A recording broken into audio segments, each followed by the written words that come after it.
Excellencies, we have won the war. Having a neighbor that is an epicenter of global terrorism.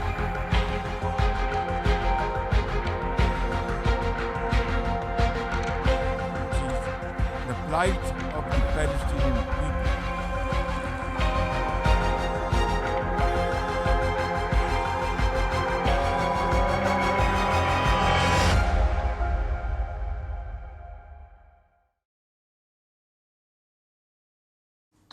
The arena may change, the players may change, the stakes may change, but the outcome never does. When India and Pakistan face off, the result is certain. It is India that wins. And we saw that over the weekend. It was 2 days of heightened India-Pakistan tensions, first on the diplomatic stage at the United Nations General Assembly in New York, then on the sporting stage at the Asia Cup in the UAE. And both times, India secured the upper hand. We'll start with the diplomatic takedown. You may remember the Pakistan Prime Minister's address on Friday. It was as delusional as it gets. Shehbaz Sharif claimed victory over India. He called Pakistan a victim of terrorism. Hours later, India responded. Unlike Sharif, the Indian diplomat did not thump the table. She did not have to, because New Delhi relied on facts. On how Osama bin Laden was found in Pakistan, on how their military officers attended funerals for terrorists, and how their air bases were left smoldering. This assembly witnessed absurd theatrics in the morning from the Prime Minister of Pakistan, who once again glorified terrorism that is so central to their foreign policy. However, no degree of drama and no level of lies, a country long steeped in the tradition of deploying and exporting terrorism, has no shame in advancing the most ludicrous narratives to that end. Let us recall that it sheltered Osama bin Laden for a decade, even while pretending to partner in the war against terrorism. The Prime Minister of Pakistan also advanced a bizarre account of the recent conflict with India. If destroyed runways and burnt-out hangars look like victory, as the Prime Minister claimed, Pakistan is welcome to enjoy it. Less theatrics, more facts. That was India's strategy against Pakistan. But the takedown was not done yet, because on Saturday, it was India's turn to address the General Assembly.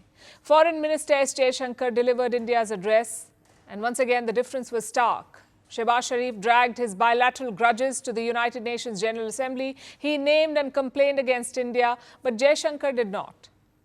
His speech focused more on India's worldview, on things like climate, energy, UN reforms. Basically, India spoke like a world power. Pakistan spoke like an obsessed, toxic neighbor. Even when Jaishankar spoke about terrorism, he did not name Pakistan, but he made sure that his message was clear, that terror would not be tolerated. India has confronted this challenge since independence, having a neighbor that is an epicenter of global terrorism. For decades now, major international terrorist attacks are traced back to that one country. UN's designated lists of terrorists are replete with its nationals. When terror hubs operate on an industrial scale, when terrorists are publicly glorified, then such actions must be unequivocally condemned. The contrast is there to see. On Friday, Sharif spoke about Kashmir. He talked about so-called Indian atrocities there. Maybe that's what Sharif calls elections and investments, atrocities. Meanwhile, look at the scenes in POK, that is Pakistan-occupied Kashmir, the portion of Kashmir that is illegally held by Pakistan. Look at the situation there. Tens of thousands have hit the streets in protest. They have shut down shops and roads. Do you know why? For the most basic of things. The people in Pakistan-occupied Kashmir cannot afford electricity or flour. They're seeking subsidies on both. Other complaints include resource theft. Basically, POK's resources are being drained to enrich Islamabad, yet Shehbaz Sharif has the audacity to complain about India. Like I said, totally delusional. But there's a saving grace. All this humiliation was happening at the UNGA, so chances are Pakistanis were not tuning in to watch. IMF or World Bank, different story, but UNGA, maybe not the same level of interest. However, the same cannot be said of what happened on Sunday. That's when the Asia Cup final happened. India took on Pakistan in Dubai. The men in blue had beaten Pakistan twice in this tournament, so the final was the third encounter, and this one was a lot closer. Pakistan batted first. They posted 146 runs on the board. In reply, India started off badly. We lost 3 wickets inside 4 overs, but then came a massive recovery. It was led by Tilak Verma, who scored 69 runs. If you saw the match, you know how tense it was. It's hard to beat that sort of drama. But minutes after the win, that's exactly what happened. You see, the Asia Cup is organized by the Asian Cricket Council. That's Asia's top cricketing body. And right now, it is led by a man called Mohsin Naqvi. Does the name sound familiar? It should, because he is also Pakistan's Home Minister. So Team India refused to take the trophy from him, from the Pakistani minister. This led to some strange scenes in Dubai. When the confetti went off, India celebrated without a trophy. Some players posted pictures later on social media. Since they did not have the trophy, they used emojis instead. I know what you're wondering. Where did the trophy go? Well, Mohsin Naqvi stormed away with it. We're not making up any of this. The Pakistani minister took the trophy back to his hotel. The Indian board has now lodged a protest. They're asking the trophy to be returned. I guess there is petty, and then there is Pakistan. The fact is, we need to get that trophy ASAP. If not, Pakistan will start saying that they won the cup.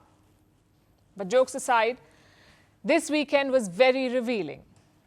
It confirmed 2 major truths. One, the gulf between India and Pakistan, whether in diplomacy or in cricket, we are not peers anymore. The emotion may give that impression, but the reality shows this. India is far, far ahead. And number 2, our strategies are different too.